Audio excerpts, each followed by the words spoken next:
사람들도 있지만 또 대적을 하는 사람들도 또 있다고 하는 것을 살면서 경험을 하게 됩니다.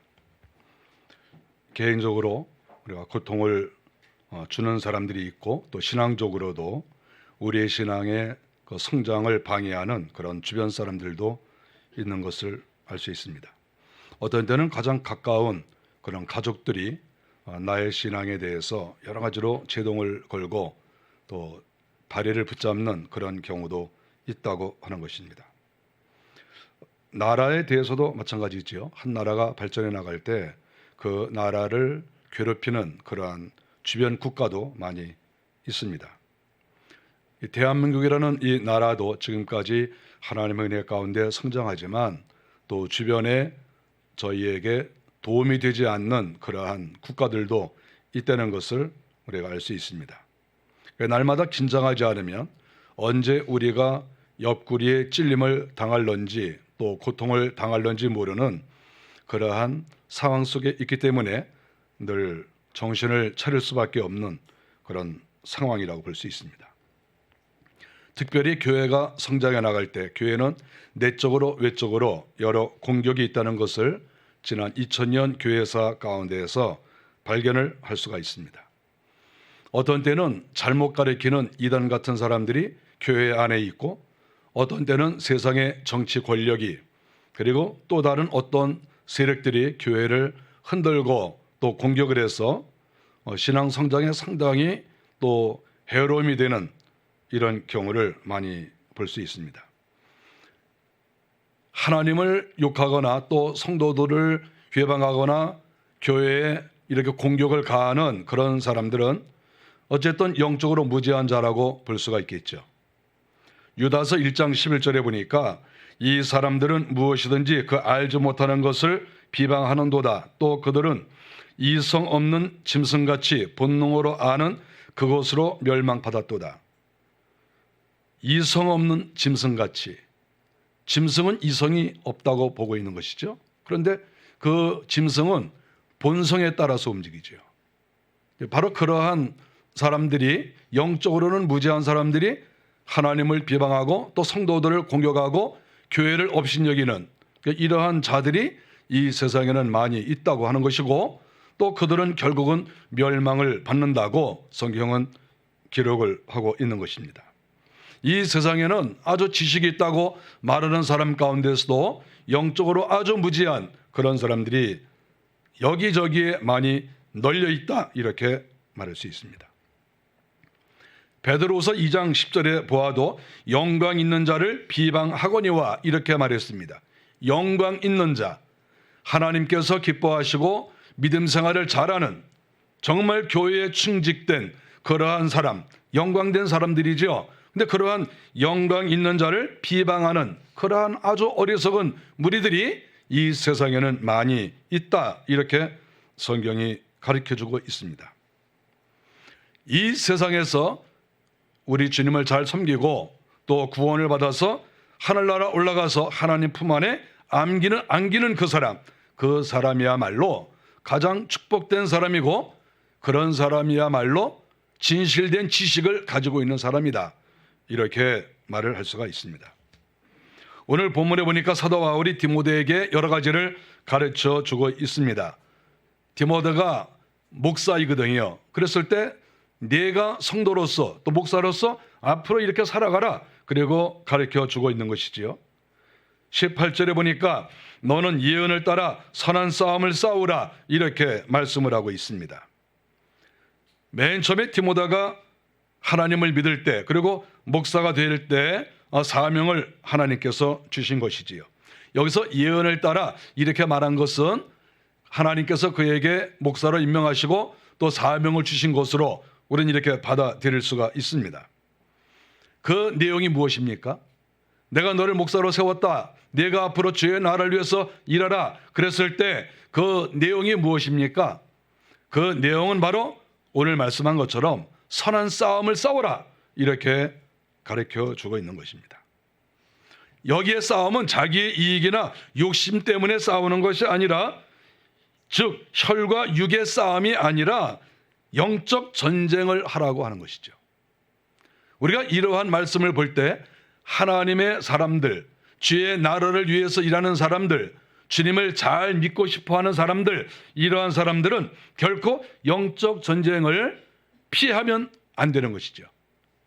영적 전쟁을 싫어하고 저는 이 영적 전쟁에 출전하지 않겠습니다, 이렇게 말하는 사람이 있다고 하면 그 사람은 기독교에 대해서 잘 알지 못하는 사람이다, 이렇게 말을 할 수가 있습니다. 나라를 지키기 위해서도 좋든 싫든 우리는 무장을 하고 전선에 나가야 되는 것이고, 우리의 신앙을 지키기 위해서도 우리들은 영적 전선에 나갈 수밖에 없는 것이다, 이렇게 말할 수가 있습니다. 어떤 경우에는 복음 확장을 위해서도 우리는 무장을 하고 나가야 되겠죠. 영적 전쟁을 잘하는 사람이 믿음이 훌륭한 사람이고, 영적 전쟁을 잘해서 승리를 많이 하면 할수록 우리 주님께서 기뻐하시는 것 아니겠습니까? 영적 전쟁을 잘 하지도 않고 이 땅에서 그저 편안하게 살고, 이러한 사람이 주님 앞에 가서 훈장을 받고 주님 앞에 칭찬을 듣겠다, 이런 소망을 가지면 그것은 잘못된 그러한 소망이 아닐까요? 어쨌든 성도들은 영적 전쟁을 잘해야 될 것이고, 이 전쟁을 잘하기 위해서는 우리는 훈련을 잘 받아야 된다 하는 것이죠. 영적 훈련을 잘 받지 않으면 역시 그 전쟁에서 실패할 수밖에 없습니다. 믿음의 사람들이 중도에 믿음 생활을 포기하고 교회를 떠나고 이러한 사람들이 상당히 많이 있는데, 그것은 남 탓이 아니죠. 결국은 다 자기의 문제다, 이렇게 볼 수가 있습니다. 사도 바울이 이렇게 선한 싸움을 싸우라고 말씀하면서 19절에 계속 이어서 말씀하시는데 보니까 믿음과 착한 양심을 가지라고 했습니다. 선한 싸움을 잘 싸워야 되는데 이것이 꼭 필요하다, 이렇게 말씀하는 것이죠. 믿음이 꼭 필요하다. 그 믿음은 어떤 믿음이겠습니까? 진실된 믿음이 아니겠습니까? 예수 그리스도께서 내 죄로 인해서 십자가에 달려 죽으시고 또 주님께서 부활하셨다. 그러므로 우리도 이 죄 가운데서 노임을 받고 우리도 장차 저 하늘나라에 올라간다. 우리는 천국 백성으로 이 땅에 살다가 결국 천국에 올라갈 것이다. 여러분, 이것이 진실된 믿음입니다. 믿음의 핵심은 예수 그리스도께서 나를 위해 죽으시고 내가 장차 하늘나라에 올라간다. 이것이 가장 믿음 가운데 중요한 핵심입니다. 이거를 잃어버린다고 하면 그 사람이 몇십 년을 교회에 나와서도 그것은 별로 의미가 없습니다. 내가 6개월, 1년 교회에 나왔다 할지라도 진정으로 예수 그리스도께서 나를 위해 죽으셨다. 내가 죄인이다. 이 죄를 주님이 씻어주셨다. 내가 이 죄를 회개하면 주님이 나를 거룩한 자로 인정해 주시고 하늘나라에서 나를 영접하실 것이다. 이것이 내 마음에 이렇게 깊이 새겨지고 이것을 믿는다고 하면 그 사람은 진정으로 하늘이 인정하는, 주님이 인정하는 훌륭한 신앙인이다, 이렇게 볼 수가 있는 것입니다. 우리가 성도들이 부활을 하게 되는 것이죠. 주님이 부활하신 것처럼 우리도 부활을 합니다. 부활할 때 좀 우리가 생각해야 될 것은 주님이 부활하셨을 때 그 주님의 몸도 사실 주님이 이 땅에 가지고 계셨던 몸하고 좀 다르다고 볼 수가 있습니다. 그렇지 않겠습니까? 변화된 몸이라고 봐야죠. 변화된 몸.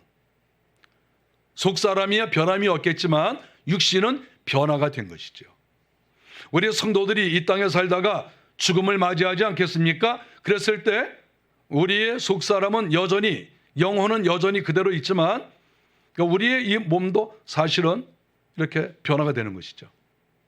우리의 몸은 땅에 묻히죠. 땅에 묻히는데 그 영혼과 속사람은 전혀 변형된 신기한 몸을 입는 것이죠. 우리가 이렇게 변화된 몸을 생각하면서 또 하나 생각하는 것은 하늘나라에 대한 이야기를 할 때에 항상 우리에게 세마포를 입는다, 세마포를 빨아라, 예복을 입어라, 이런 말씀들이 성경에 많이 나옵니다. 성도들이 옷을 입는다는 것이죠. 저는 이 옷과 이 육체가 상당히 관계가 있다고 생각합니다. 비록 내 육신은 땅에 묻어도 나는 하나님께서 옷을 입혀주시는 것이죠. 새로운 육체, 옷을 입혀주시는 거예요. 예복을 입지 않고 잔치집에 참여할 수 없다. 이 말씀은 우리가 내 이 몸이 준비가 잘 된 깨끗하고 거룩한 그러한 예복을 가리키는 것이라고 볼 수가 있습니다. 세마포를 빨아라 하는 그 말씀이 성경에 나오지 않습니까? 여호수아도 자기 옷을 빨았다 이렇게 말씀하고 있어요. 그 옷을 빤다고 하는 것이 무엇일까? 우리가 하늘나라 올라갈 때 무슨 내가 입고 있던 옷을 입고 올라가나? 이렇게 생각을 할 수가 없는 거죠. 그 옷은 즉 주님이 입혀주시는 새로운 형태의 몸이라고도 볼 수가 있죠. 우리는 그 옷을 입고 하늘나라에 올라가는데 만일에 깨끗하게 산 사람은 깨끗한 옷을 입게 되는 것이고, 더럽게 산 사람, 죄가 많은 사람, 이 육체에 여러 찌꺼기들이 많이 있는 그런 사람들은 그 세마포 옷이 깨끗할 리가 없죠. 그 세마포 옷은 그 몸이라고도 말할 수가 있습니다. 성경은 세마포 옷에 대해서 여러 차례 말씀하고 있습니다. 우리가 죽었을 때 육신은 땅에 묻어요. 육신을 가지고 올라가는 사람은 뭐 거의 없다고 봐야죠. 그러나 우리는 옷을 다 입어요.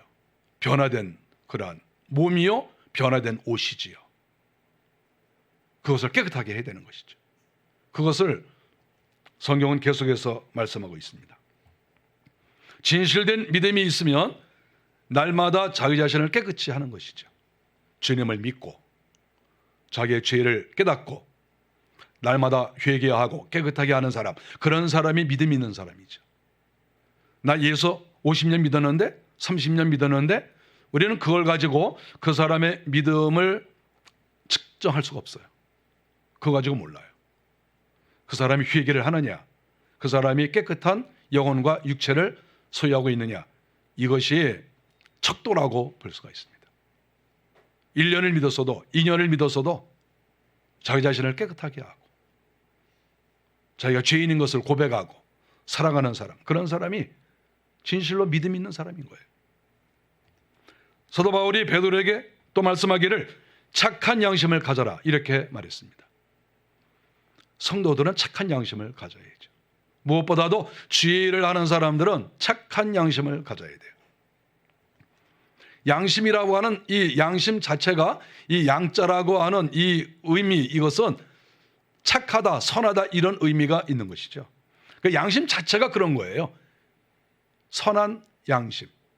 그 선한 아주 깨끗하고 맑은, 거기에 어떤 찌꺼기나 오염된 것이 없는, 어떤 그 흠집이 나지 않은 깨끗한 이러한 선한 양심을 소유해라, 이렇게 가르쳐 주고 있는 것입니다. 사람마다 이렇게 교제를 나눠보면 양심의 그 수준이 다릅니다. 어떤 사람은 정말 맑고 맑은 양심을 가지고 있는 사람이 있습니다. 조금이라도 다른 사람에게 해를 주지 않고 욕심을 부리지 않는 정말 순수하고 깨끗한 양심을 소유하는 사람도 많습니다. 우리 주변에 그런 사람 많아요. 근데 어떤 사람들은 또 양심이 좀 더럽습니다. 조폭들이 양심이 더럽지 않겠어요? 남의 것을 날마다 뜯어먹기를 좋아하는 그런 사람들이 그 양심이 선한 양심이겠어요? 불의를 행하는 사람들, 어떻게 불의를 행하는 사람과 또 조폭들과 선한 사람이 어떻게 양심이 똑같을 수가 있습니까? 사람들이 다 저 양심대로 삽니다 이렇게 말을 해요.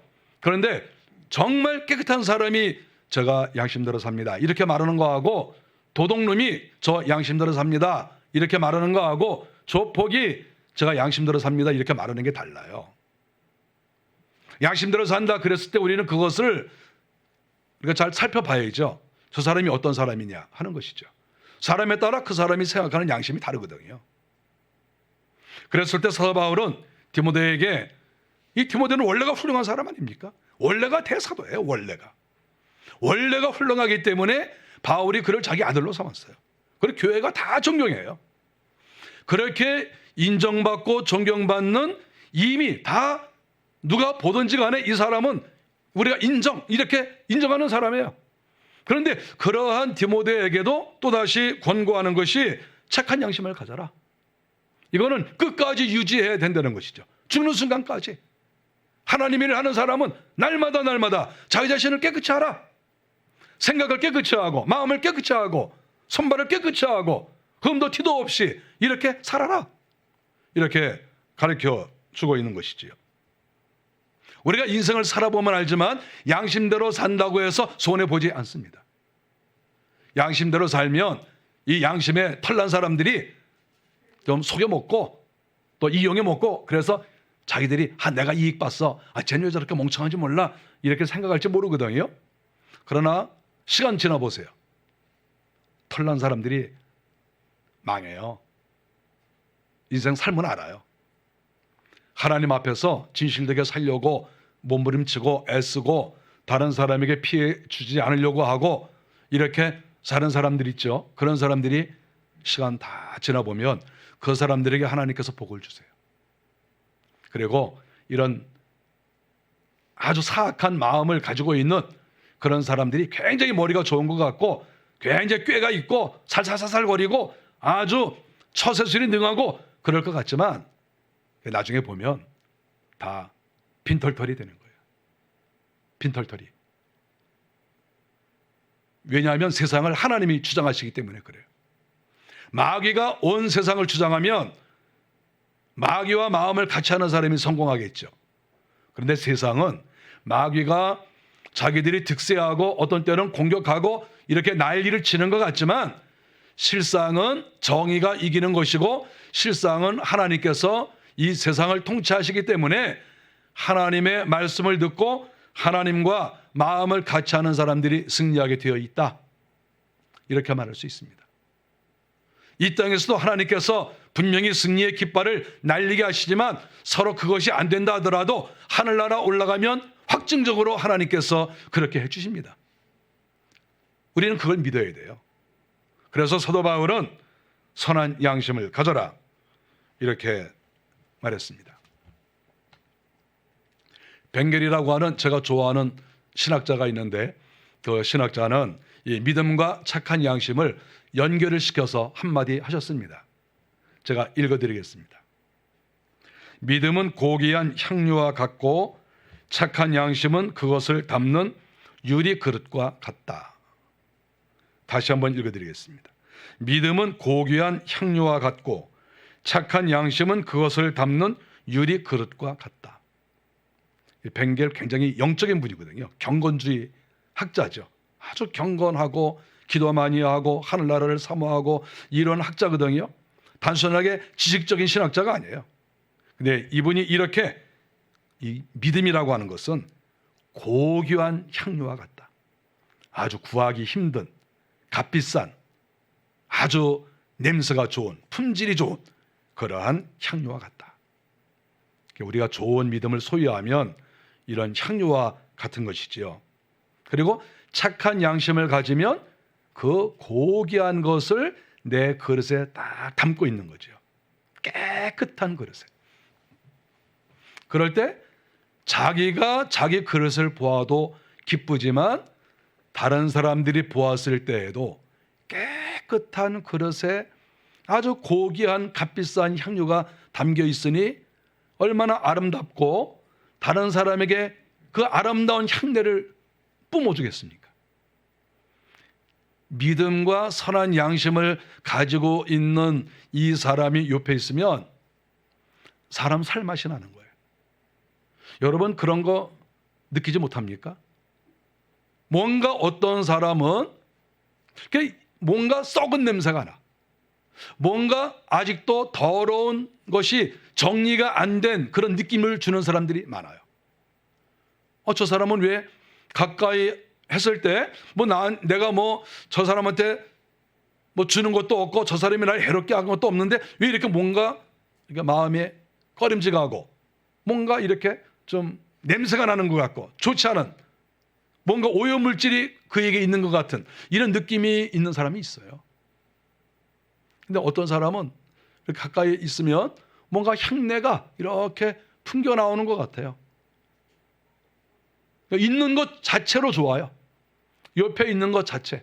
그래서 커피 한 잔 마시는데도 그 마음에 아주 기쁨이 있고 좋은 향을 맡은 것처럼 이렇게 느껴지는 사람이 있습니다. 손 한 번 안 잡아도 그런 향내가 있어요. 근데 이것은 내가 얻어 좋은 화장품을 써서가 아니라 이 속이 중요한 거예요. 속. 믿음과 선한 양심. 이것이 사람 눈에는 잘 안 보이지만 여러분, 이것이 그 사람을 어떻게 보면 대표예요. 선한 양심을 가져보세요.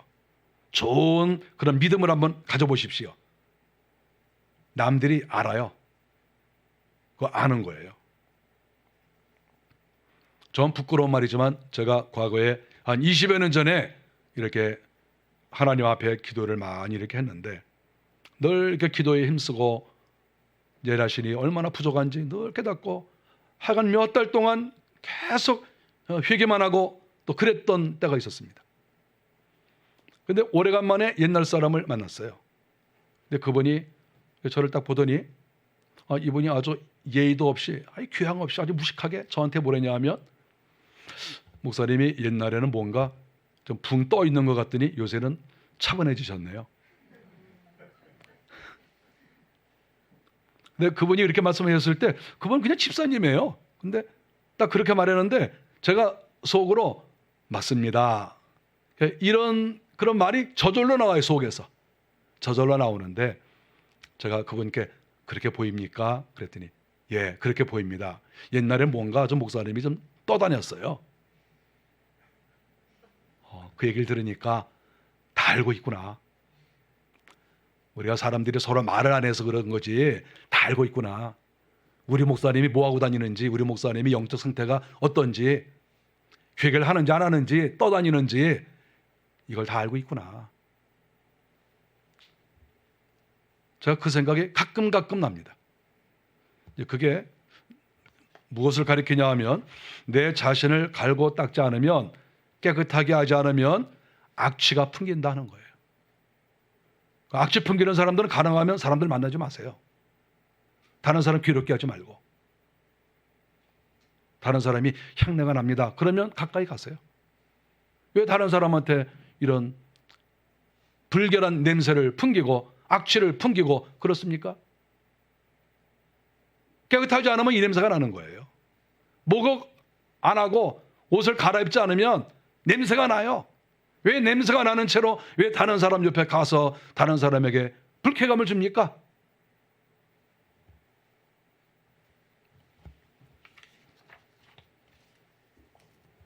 그래서 착한 양심이라고 하는 것은, 또 믿음이라는 것은 아주 하나님의 사람들에게, 성도들에게 중요한 그러한 부분이라고 말할 수가 있습니다. 사도 바울이 이런 말을 하면서 여기에 적합하지 않은 잘못된 사람 이야기를 하고 있습니다. 20절에 보니까 바울은 후메네오와 알렉산더가 잘못됐다 이렇게 여기서 이야기를 하고 있습니다. 교회를 회방하는 그런 내부의 적이 있다. 그 사람이 누구냐? 이름까지 거론하는 거예요. 후메네오와 알렉산더가 있다. 그러면 이 사람들이 어떤 문제가 있느냐 하는 것이지요. 그랬을 때 디모데후서 2장 17절에 보니까 이 사람들은 마지막 부활이 이미 지나갔다 이렇게 얘기를 하고 있습니다. 부활이 지나갔다. 이것 때문에 지금 바울은 이 사람들이 대적자고 아주 못된 사람이라고 말을 하고 있는 거예요. 믿음도 파산하고 선한 양심도 다 깨져버리고, 어떻게 보면 이 사람들을 교회에서 쫓아냈거든요. 쫓아냈는데 바울이 아주 이 사람들을 지금 지적하는 가장 중요한 핵심이 뭐냐 하면 이 사람들은 부활이 지나갔다 이렇게 주장을 했다는 거예요. 어떻게 보면 좀 애매한 이야기가 아니겠습니까? 그러니까 이 사람들이 주장하는 게 뭐냐 하면 우리의 성도들은 예수님이 부활한 것처럼 우리가 부활되는 게 아니다 이렇게 얘기를 하는 거예요.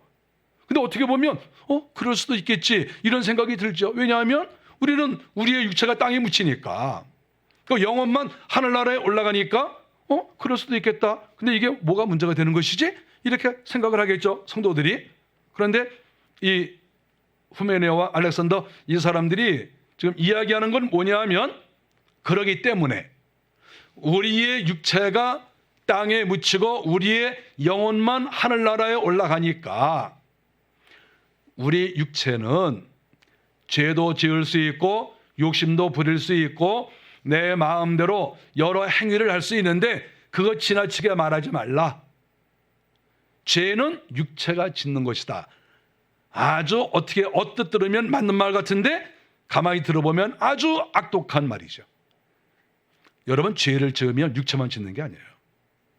죄를 지으면 내 속에 속사람이 있기 때문에 육체가 죄를 지으면 영혼까지 더러워지는 거예요. 지금 이 후메네오나 알렉산더 이 사람들은 지금 잘못 가르치는 거예요. 영지주의 영향을 받았는데, 아니 육체가 죄를 지으면 그게 무슨 상관이냐, 육체 땅에 묻고 가는데 그러니까 우리는 괜찮다, 자유스럽게 우리가 놀자, 술도 마시고 우리가 마음껏 놀자, 이렇게 얘기를 하는 것이죠. 그리고 성도들이 얼마나 혼란이 일어나겠습니까? 좀 우리가 세상에서 깨끗하게 살고 좀 바르게 하려고 했는데, 아니 뭐 육체가 죄 짓는 거니까 상관없다 이렇게 주장을 하니까. 그러나 바로 다시 말하지만 육체가 죄를 지면 속에까지 죄를 짓는 거예요. 우리의 영혼과 육체는 하나예요. 분리할 수 있지만 또 하나이죠. 그래서 내가 술을 마시고 방탕하게 살면 그만큼 내 속사람이 더러워지고, 그러므로 하나님께 올라가면서 우리는 깨끗한 옷을 입을 수가 없어요. 더럽게 되는 거죠. 어떻게 우리가 더러운 몸으로 주님 앞에 나타날 수가 있겠습니까? 그래서 회개하지 않는 사람은 육신만 더러운 게 아니라 영혼도 더럽고 양심도 더럽고 믿음도 더럽다는 거예요. 죄를 지면. 그래서 성도들은 죄를 많이 짓거나 적게 짓거나 날마다 회개하는 데 힘을 써야 돼요. 그렇지 않으면 내 영혼이 더러워지는 것이죠. 바로 이 사람들이 잘못 가르쳐서 교회를 흔들어 버리는 것입니다. 속사람까지 더러워진다는 이러한 것을 알지 못하는 것이죠. 사도 바울은 이 사람들에 대해서 믿음을 포기했다 이렇게 얘기합니다. 부활을 성도들이 부활체로서 부활되는 게 아니다라고 말 한마디 했는데 이것 때문에 그 사람들은 믿음이 파산했다 이렇게 얘기를 하는 거예요. 가장 중요하니까. 회개하지 않는 사람, 자기 자신을 깨끗하게 하려고 애쓰지 않는 사람은 영혼도 병들고 영혼도 더러워지고 영혼도 오염되고 영혼도 망가진다. 그런 사람이 어떻게 하늘나라 올라갔을 때 주님께서 인정해 주실 수 있느냐 하는 것이죠. 부활의 소망이 없으면 회개도 하지 않고 거룩을 힘쓰지 않기 때문에 하늘나라에 가지도 못할 뿐더러 서로 하늘나라에 간다 할지라도 가장 끝자리로 밀려날 수밖에 없다 이렇게 말할 수 있습니다. 하늘나라는 깨끗한 자가, 회개를 잘하는 자가 환영받는 곳이다 이렇게 말할 수가 있습니다. 후메네와 알렉산더는 성도들을 혼란하게 만든 그러한 거짓 교사다 이렇게 말할 수가 있죠.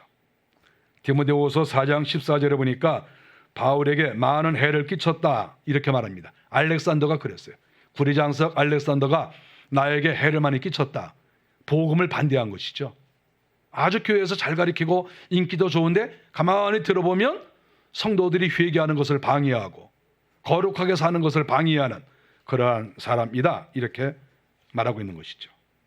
그래서 바울이 20절에 보니까 내가 사탄에게 내어주었다 이렇게 말합니다. 이 말은 교회에서 쫓아냈다는 말이죠. 회개하지 않는 사람, 거룩에 힘쓰지 않는 사람, 그리고 우리는 부활하는 게 아니기 때문에 육신은 땅에 묻고가는 것이기 때문에 우리가 죄 짓는 거 대단한 거 아니다 이렇게 말하는 사람을 교회에서 내쫓았다. 이것이 바로 사탄에게 내줬다. 바로 그러한 말이다 이렇게 볼 수가 있습니다. 요한계시록 13장 6절에 보면 마지막이 가까울수록 이 마지막 때에는 짐승이 입을 벌려 하나님을 향하여 회방을 한다 이렇게 말했습니다. 입을 벌려 하나님을 향해 비방하거늘 그의 이름과 그의 장막 곧 하늘에 사는 자들을 비방하더라. 마지막 때가 되면 이상하게 마귀가 역사하는 사람들이 하나님도 비방하고 또한 하늘에 사는 자들, 구원받은 성도들과 또 이 땅에 살고 있지만 천국을 바라보고 사는 하나님의 사람들, 그 사람들에 대해서 입을 벌려서 비방을 한다는 거예요. 예수 믿는 사람들이 환영만 받는 게 아닙니다. 어떤 때는 가정에서도 미움을 받고 친구 사이에서도 또 외면을 당하고 또 어디 가서든지 저 사람도 좀 뭐 하는 거야? 이러한 핀잔을 들을 수도 있고 어떤 때는 완전히 비방까지도 들을 수 있다는 거예요. 예수 믿는 게. 마지막 때에는 마귀의 역사하니까 마귀가 역사하면 마귀가 사람을 통해서 역사하는 거 아니겠습니까? 그러니까 이런 마귀에게 붙잡혀 있는 이런 사람들이 하나님과 믿음의 성도들을 공격한다. 이렇게 성경이 말씀을 하고 있습니다. 우리는 항상 어떤 일이 일어날 때 그 배후에 사탄의 역사가 있다 하는 것을 날마다 생각해야 됩니다. 이 사탄의 존재에 대해서 별로 믿지 않은 사람은 사탄 이야기를 하는 것을 싫어합니다. 아마 자꾸 이렇게 예수 믿는 사람이 사탄 아니야, 무슨 귀신 아니야, 이런 말을 아주 듣기 싫어하는 사람 많습니다. 근데 그분들이 그 영적 세계를 몰라서 그래요. 자기 눈으로 귀신을 보거나 자기가 사탄의 회방을 한번 철저하게 받아보거나 인생이 아마 망아보거나 이제 이런 경험을 해보면 그때 가서는 압니다. 아, 정말 사람이 자기 마음대로 되는 게 아니구나. 내가 아무리 좋은 일을 많이 하려고 해도 선하게 살려고 해도 마귀가 회방을 하면 이렇게 사람이 무너지는구나. 이런 것을 나중에는 깨닫게 되는 것이죠. 우리 성도들은 이것을 철저히 깨달아야 됩니다. 우리 주님께서 이러한 마귀의 세력, 마귀가 교회를 공격하고 성도들을 공격하고 이렇게 했을 때 우리 주님이 어떻게 하셨느냐? 우리 주님도 싸우셨다고 하는 것이죠. 요한계시록 2장 12절에 보니까 좌우에 날선 검을 가지신 이가 이르시되, 주님의 모습을 요한이 딱 보았더니 주님께서 칼을 가지고 계시는데 좌우에 날선 검을 가리셨다. 이렇게 날카로운 칼을 주님이 갖고 계신 거예요. 주님이.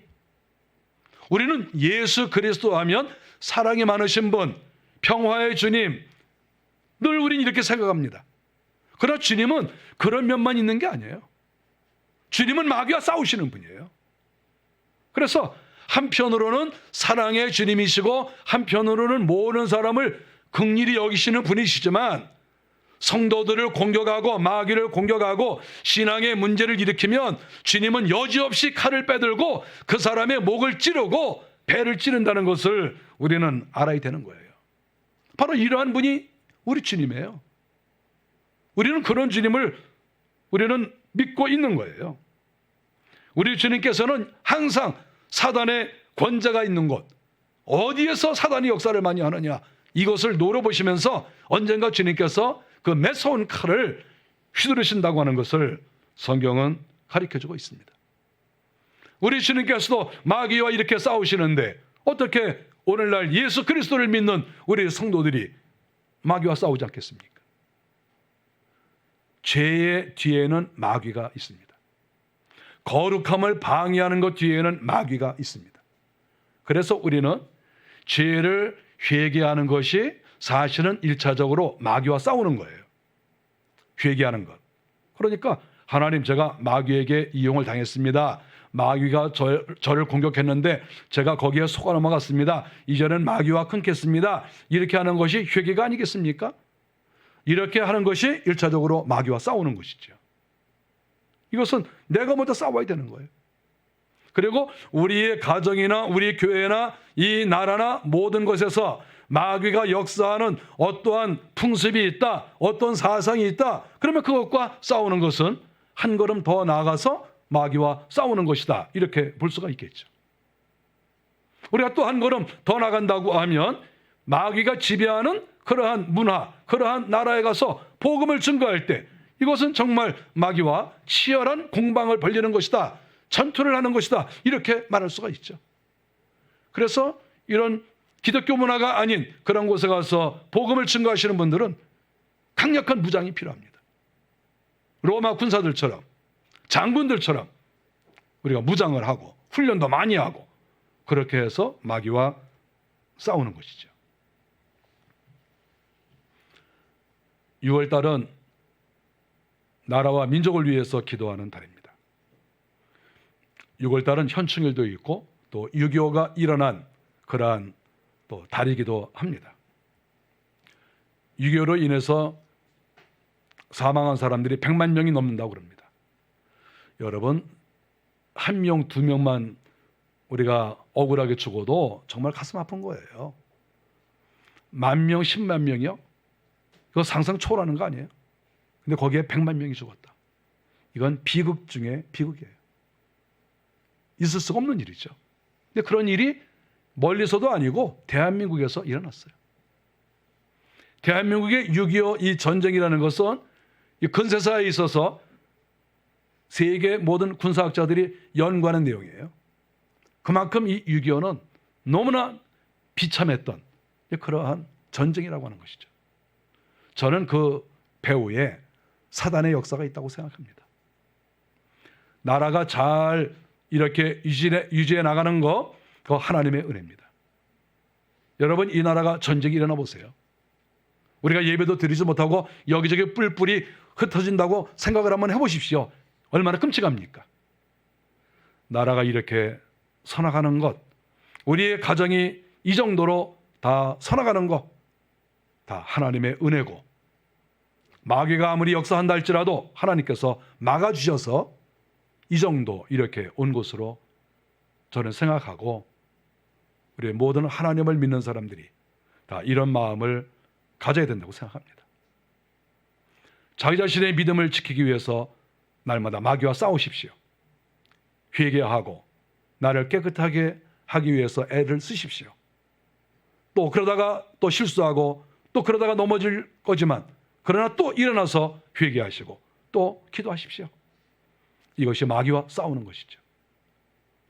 날마다 어디에 있든지 믿음을 지키고 선한 양심을 가지고 마귀와 싸우면 우리 가정과 우리 교회와 이 나라가 온전하게 설 것을 저는 믿습니다. 저와 여러분들이 이 나라를 생각하면서 또 가정을 생각하고 교회를 생각하시면서 날마다 기도하시는 우리가 되시기를 바랍니다. 기도하겠습니다. 하나님, 은혜 감사합니다.